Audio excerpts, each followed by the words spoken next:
კომენტარი დაგეგმილი ცვლილებების შესახებ პირდაპირ ეთერში ვიდეო მასალის დასრულებისთანავე სტუმართან დავით მესხიშვილთან ერთად დავბრუნდებით. უკვე შესულია ძალაში რეგულაციები 2025 წლის 1 იანვრიდან, რაც ეხება ინსპექტორების ორგანოების კონტროლის მექანიზმებს. ეკონომიკის სამინისტროში არის ასეთი სამსახური, რომელსაც ქვია ტრანსპორტის სააგენტო, სადაც შექმნილია სპეციალური სამსახური, ჩართულია ლაივ კამერები, სამწუთას ძირითადად სატესტო რეჟიმში მიმდინარეობს ყველაფერი და ცოტა ხანში სატესტო რეჟიმიდან გამოვლენ. ხდება ლაივ კამერების საშუალებით დაკვირვება, აქვთ უფლება მოვიდნენ და ცენტრში მოახდინონ ავტომანქანების განმეორებითი შემოწმება.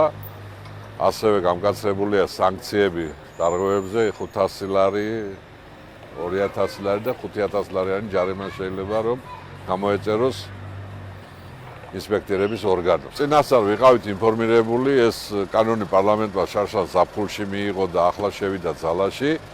ინსპექტორების ორგანოები ფაქტურად ზათ იყვენ ამისთვის და ფაქტურად გარდა იმისა, რომ ზათ ვიყავით, ველოდებოდით, რომ ეს სისტემა საშუალებას აძლევს თვითონ ამ ინსპექტორების სისტემას, რომ ერთგვაროვანი მიდგომა იყოს ყველა ცენტრში. კომუნიკაცია გვაქვს იმ მაკონტროლებელ ორგანოებთან, ერთობლივად ჩატარდა კონფერენცია მაკონტროლებელ ორგანოებთან, გავცვალეთ აზრები, წინადადებები, მათ აგვიხსნენ ჩვენი პრობლემები უხსენით და მუშაობთ იმისთვის, რომ ერთობლივად რაღაც ნორმალურ სიტუაციაზე მივიდეთ. მე ვფიქრობ, ამ თვის ბოლოდან უკვე გაგვაცნობენ და დაიწყებენ და რა პრობლემებია და როგორ არის და როგორ უნდა დაალაგდეს ეს სისტემა, ნელა-ნელა გამოჩნდება ამ სატესტო რეჟიმის გავლის შემდეგ. მომსახურების ხრევა რაღაც ნაწილობრივ გაზრდის, მაგრამ საერთო ჯამში გასაზრდელია მომსახურება, იქიდან გამომდინარე, სადაც კი მიხვალ საჯარო რეჟში, მომსახურების სააგენტოში, არ არის მომსახურების სფერო არ გაძვირდეს. გარდა ამისა გაძვირდა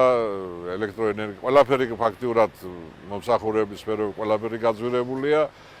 აქედან გამომდინარე, ახლა ინსპექტორების мотиваციაც მაღალი უნდა იყოს, ხელფასი უნდა გაუზარდო. აქედან გამომდინარე, გინდა არ გინდა რაღაც ნაწილობრივ ალბათ მისაღები იქნება, რომ ტესტირების საფასური გაიზარდოს. და ახლა უფრო მეც ტექნიკური დათვალიერების შესახებ რეგულაციებში დაგეგმილ ცვლილებებზე დაპირებისამებრ საქართველოს ავტომობილების ინსპექტორების ცენტრების ასოციაციის პრეზიდენტი დავით მესხიშვილი გვეტყვის. საღამოშვიდობის ბატონო დავით. დიდი მადლობა დროისდაცვისა და გადაცემაში მონაწილეობისთვის. ბატონო დავით, სტატისტიკას გავეცანით და ჩემთვის ყველაზე საინტერესო და განსაცვიფრებელი, მოდით ასე ვიტყვი, იყო შეფარდების მაჩვენებელი. ანუ ქვეყანაში ყავს ფაქტიურად 1,800,000-მდე ავტომობილი, მაგრამ მათგან მხოლოდ 1,140,000-მდეა 2024 წლის მონაცემებით ტექნიკურ ინსპექტირება გავლილი. ანუ ეს არის დაახლოებით 64%, როგორც იყო აღნიშნული, 63%-ზე მეტი. საინტერესო ის იყო, რომ 2019 წელს ინსპექტორების მაჩვენებელი იყო 82%-ზე მეტი. შემდგომ წლებში სტაბილურად ეს მაჩვენებელი არის 65%-ის ფარგლებში. რით არის ეს განპირობებული? აი, მართლა გასაკვირი ტენდენცია იყო ჩემთვის პირადად. საღამოშვიდობისა, დიდი მადლობა თემისთვის, ასევე ძალიან კარგი იყო, რომ ეს სტატისტიკის მიმოხილვა იყო ჩვენი ეთერის დაწყების წინ, იმიტომ რომ საზოგადოებამ უნდა იცოდეს ციფრები, მარტო იმ ხალხმა არა, ვინც ამ ბიზნესშია ხო ჩართული, ასევე ზოგადად საზოგადოებამ, რომ წარმოიდგინოს რამხელა როლი აქვს ტექინსპექტირებას საგზაო უსაფრთხოებისათვის. დღეს სამწუხაროდ ჯერ კიდევ ტექინსპექტირებას საზოგადოების გარკვეული ნაწილი უყურებს როგორც სადამსჯელო ღონისძიებას, სინამდვილეში ეს არის ძალიან კეთილშობილური აქტი, იმ თვალსაზრისით, რომ შესაძლოა ავტომობილში იპოვონ ისეთი ხარვეზი ინსპექტორებმა, რომელმაც შესაძლოა მომავალში მას გამოეწვია გარკვეული საფრთხე სიცოცხლისთვის და ჯანმრთელობისთვის, ხო? ამიტომ ეს ძალიან მნიშვნელოვანი რეფორმაა, რომელიც დაიწყო 2018 წელს. თქვენ სტატისტიკის ნაწილში ასევე სწორად თქვით, რომ 2019 წელს მიმართვიანობა იყო ძალიან მაღალი, იმიტომ რომ მაშინ დაიწყო საყოველთაო ინსპექტირება და მიმართვიანობის ეს პროცენტული მაღალი მაჩვენებელი განპირობებული იყო ასევე კანონის აღსრულებით გზებზე. ანუ სისტემა ჩაირთო მთლიანად, როგორც გზებზე კანონის აღსრულების, ასევე ინსპექტირების. დღეს ჩვენ აი ეს პროცენტი, რაც თქვენ ასევე ხაზგასმით თქვით, რომ არ არის ძალიან მზარდი მიმართვიანობა ინსპექტირების ცენტრებში, მით უფრო, როდესაც ავტოპარკის რაოდენობა უპრეცედენტოდ გაიზარდა და ახლა ის არის დაახლოებით 1.8 მილიონი. გამოიწვია იმან, რომ გზებზე კანონის აღსრულება არ არის შესაბამისი მოთხოვნებისა, როგორიც უნდა იყოს. ჩვენ მხარს ვუჭერთ ჭკვიანი კამერების სისტემას და მის დანერგვას, იმიტომ რომ სხვანაირად საგზაო უსაფრთხოების სტანდარტებს 21 საუკუნეში უბრალოდ ვერ აამაღლებ, ვერ შეამცირებს საგზაო შემთხვევებს თუ ტექნოლოგიები არ ჩართე, ასეთ ტექნოლოგიად, რა თქმა უნდა, ითვლება გზებზე ჭკვიანი კამერები. თუმცა მხოლოდ ამ მექანიზმის გამოყენება დრომ გვაჩვენა რეფორმის პერიოდში, რომ არ არის საკმარისი და ეს აისახა მიმართვიანებაზე, რაც თქვენ თქვით, ხო? ამიტომ აქ არის ხომ არ მივდივართ იქეთკენ, რომ ის რაც იგეგმება ცვლილებები, ზუსტად ამით არის განპირობებული, ზუსტად ამ მოცემულობით, რომ აღსრულებაც პრობლემა, მიმართვიანობაც პრობლემა. აქ შეიძლება პასუხისმგებლობა გადავიტანოთ ცენტრების მუშაობაზე, თუ ადამიანებს ავტომობილები ჰყავთ და ტექ ინსპექტირებას თავად არ ატარებენ, მე ვერ წარმომიდგენია რა პასუხისმგებლობა შეიძლება გადავიტანოთ ცენტრებზე. და ამის გათვალისწინებით რა ეფექტი შეიძლება მოქცეს კონტროლის გამკაცრებამ, მაგალითად ცენტრების მუშაობაზე ამ შემთხვევაში. ხო, ბევრი რამ არის ერთად, კომპლექსური, ასე ვთქვათ, საკითხი არის, რა თქმა უნდა, ის რომ მიმართვიანობა დაუშვათ არ არის ისეთი, როგორიც უნდა იყოს ეს ინსპექტირების ცენტრების ბრალი არ არის, თუმცა ამ 7 წლის თავზე რეფორმის გარკვეული გამოწვევები გამოჩნდა, ხო, რა ისე რომ ჩამოთვალოთ, ეს არის გზებზე კანონის აღსრულება და ჩვენ გვაქვს მოსაზრება, რომ უკვე არსებობს ერთიანი საინფორმაციო ბაზა, ელექტრონული ბაზა, სადაც რეგისტრირებული ავტომობილები, რომლებმაც ერთხელ მაინც მიმართეს ინსპექტირების ცენტრებს, არის ნაჩვენები ამ ბაზაში და შესაძლოა კანონის აღსრულება დაუკავშირდეს საინფორმაციო ბაზას. ანუ თუ ვადა გადაცილება არის ავტომობილზე და მან არ მიმართა ინსპექტირების ცენტრს, პროგრამულად შეიძლება კანონის აღსრულება და არა მხოლოდ ჭკვიანი კამერაზე იყოს ეს დამოკიდებული, ხო? პრობლემა გამოჩნდა ასევე ან გამოწვევებში ის ნაწილში რომ გადავიდეთ. არაერთგვაროვანი ინსპექტირება არის ერთ-ერთი მთავარი პრობლემა. ანუ ის რაც ერთ ინსპექტირების ცენტრში ხდება დახარვეზების მიზეზი, მეორე ცენტრში ეს არ არის მიზეზი დახარვეზების და მეორე ცენტრში წარმატებულად გადის ინსპექტირებას. ესა თუ ის სატრანსპორტო საშუალებაა, ის რომ სახმელეთო ტრანსპორტის სააგენტოს ახლა უკვე ახალი ფუნქცია ექნება და დაწესდება ინსპექტირების ცენტრებზე მონიტორინგი, ამას ჩვენ მივესალმებით და ჩვენ იმედი გვაქვს, რომ აი ეს მონიტორინგი, რომელიც სახმელეთო ტრანსპორტის სააგენტოს მხრიდან იქნება, ინსპექტირების ცენტრებს დააყენებს თანაბარი პირობების ქვეშ.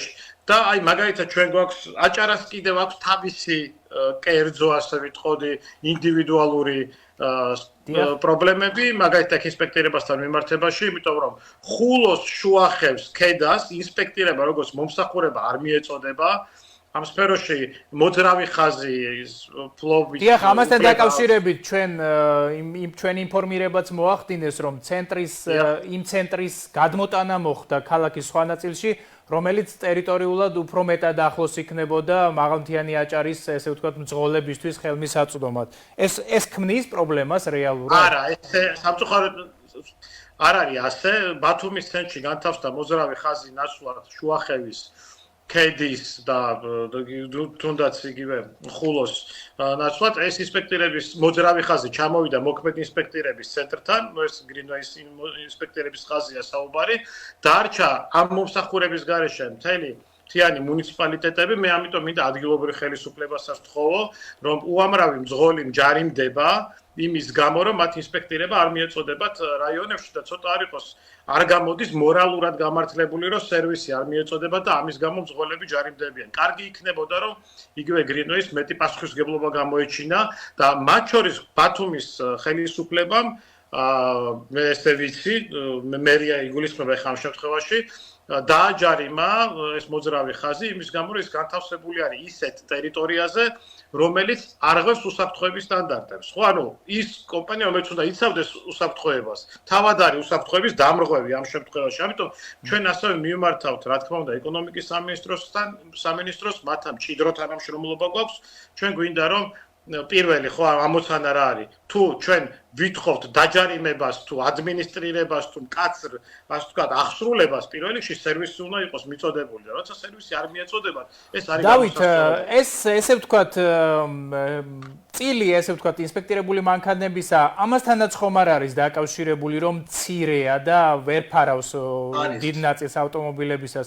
იმიტომ რომ არ მგონია მხოლოდ აჭარაში იყოს და მაღალმთიანი აჭარის ძღოლებისთვის ხელმიუწვდომელი შესაბამისი სერვის ცენტრები. სავარაუდოდ სხვა რეგიონებშიც იგივე პრობლემები გვაქვს. მართავს ვზანებთ, ანალოგიური სიტუაცია არის სამცხე-ჯავახეთში, მაგალითად ახალციხეში დგას ინსპექტირების ცენტრი ნაცვლად სიტყვაზე ადიგენის, ასპინძის, ყაზბეგის, თიანი მუნიციპალიტეტებისა, იქაც ერთ ადგილზე არის გაჩერებული.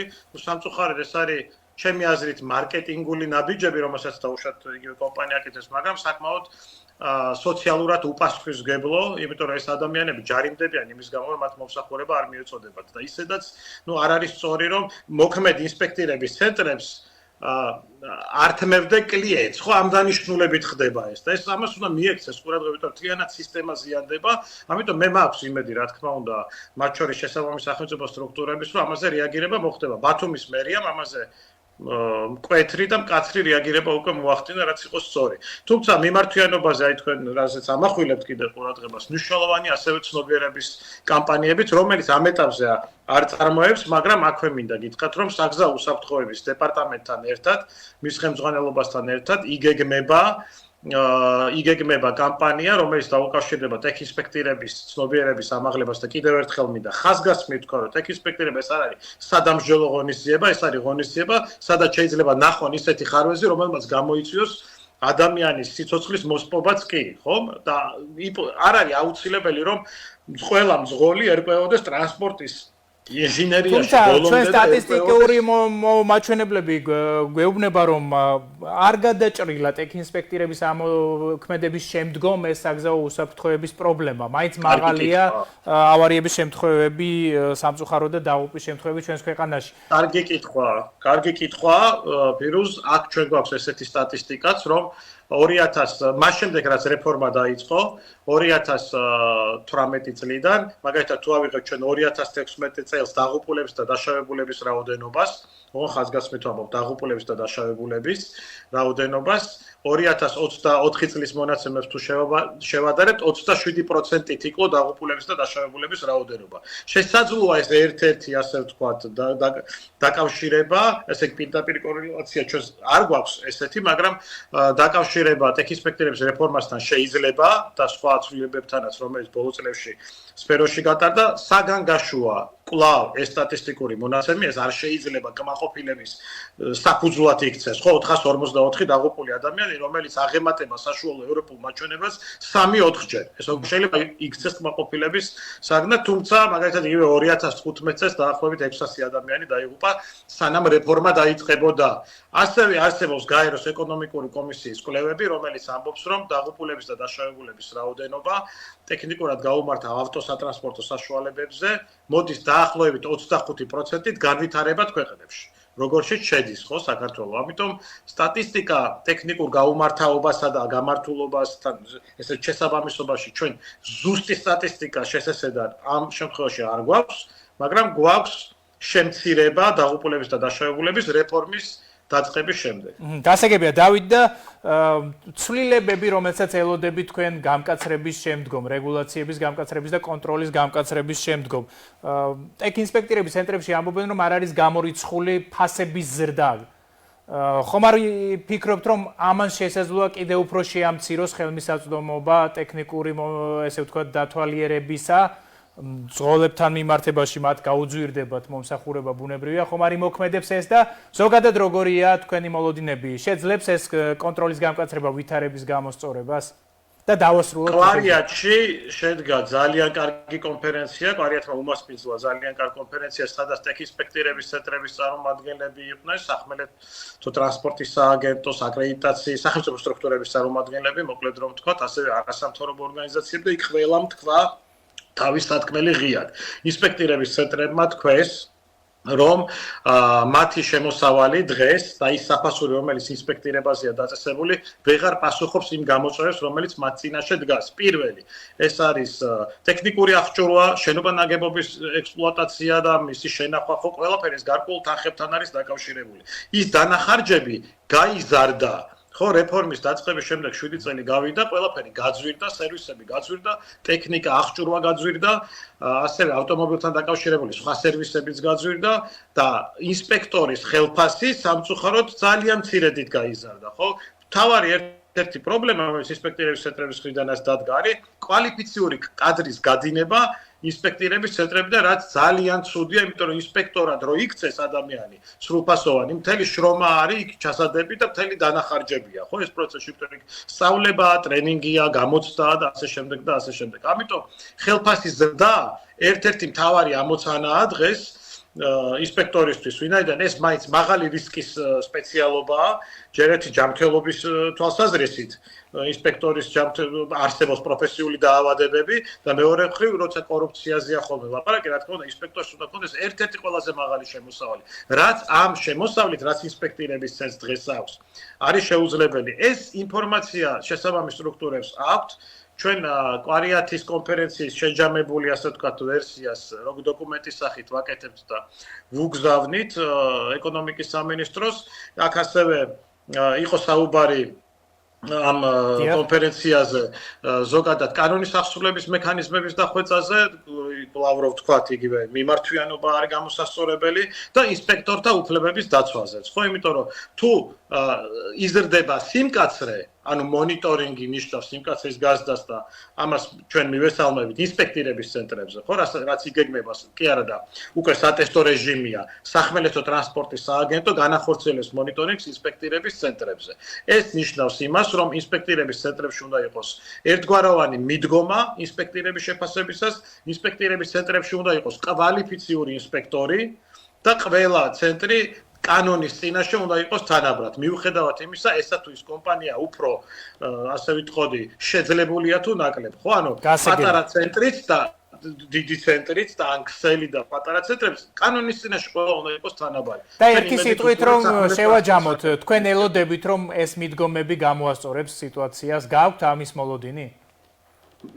იმ დასკვნით რომ და უпростоრად ეს გასვნა ჩვენ გამოგვაქვს მაგალითად იგივე აკრედიტაციის ცენტრთან თანამშრომლობით, სახმელეთო ტრანსპორტის სააგენტოსთან თანამშრომლობით და ყველა სხვა მაგალითად იგივე საგზაო უსაფრთხოების დეპარტამენტთან თანამშრომლობით ჩვენ არ გვაქვს ინტერაქციის პრობლემა, არ გვაქვს სამუშაო პროცესის პრობლემა, პრობლემები ასე ვთქვათ აქტუალობის თვალსაზრისით თანმიმდევრობითაც კი არის ჩამოწერილი, ეს საკითხები შესაბამისმა სტრუქტურებმა იციან ის გამოწვევები, რომელიც სფეროშია და არასამთავრობო სექტორთან, ინსპექტირების ცენტრებთან ერთად მდგომარეობის გაუმჯობესებას ველით და თუნდაც ასეთივე გარკვეულწილად კეთილი ნების შედეგია, რომ დღეს 3 იანვრიდან შესული მონიტორინგის სისტემა, ძალაში შესული მონიტორინგის სისტემა. ამ დრომდე მუშაობს ტესტირების რეჟიმში. დიახ, გასაგები. ჯერ კიდევ არის დიახ ტესტირების რეჟიმში, რომ ინსპექტირების ცენტრებმა შეძლონ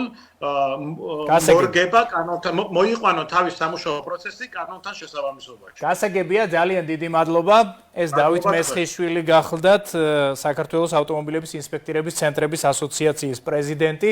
ამით მთავარი ეკონომიკაში დასრულებულია. დღევანდელი გადაცემის სრული ჩანაწერი შეგიძლიათ იხილოთ ჩვენს Facebook გვერდზე სახელწოდებით მთავარი ეკონომიკაში და მაუწყებლის ოფიციალურ ვებ გვერდზე. ერთმანეთს მომავალ პარასკევს ამავე არხზე იგივე საეთერო დროს შევხვდებით. გმადლობთ რომ გვიყურეთ. ბედნიერ შაბათ კვირას გისურვებთ. კარგად ბრძანდებოდეთ.